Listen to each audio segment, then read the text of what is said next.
అనగనగనగా ఒక ఊరిలో సయ్యల్ మరియు నిర్మల అనే ఇద్దరు అమ్మాయిలు ఉండేవారు. ఇద్దరు మంచి స్నేహితులు.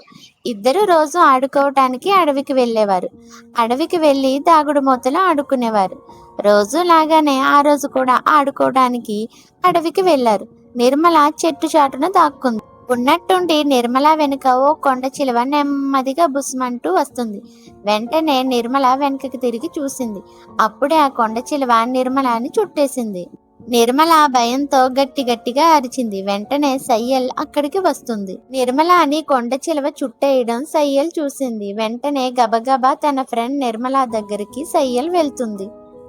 సయ్యలు నిర్మలాకి ధైర్యం చెబుతూ, నువ్వేం భయపడకు, కొండ చిలువ విషజీవి కాదు, అది నిన్నేం చెయ్యదు అని చెబుతూ కొండ చిలువ మెడ గట్టిగా సయ్యలు పట్టుకుంటుంది.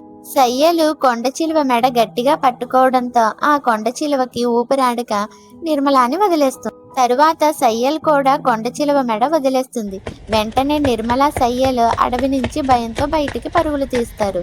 సయ్యల్ చేసిన సాహసం గురించి ఊర్లో అందరికీ తెలిసి సయ్యల్ని ఊర్లో అంతా మెచ్చుకుంటారు. మనకేదైనా ప్రమాదం ఎదురైనప్పుడు ఆ ప్రమాదాన్ని చూసి భయపడకుండా సయ్యల్లా తెలివిగా ఆలోచించి ప్రమాదం నుంచి బయటపడాలి. ఈ వీడియో కనుక మీకు నచ్చినట్టయితే లైక్ చేసి షేర్ చేసి బుడ్డి టీవీ ఛానల్కి సబ్స్క్రైబ్ అవ్వండి.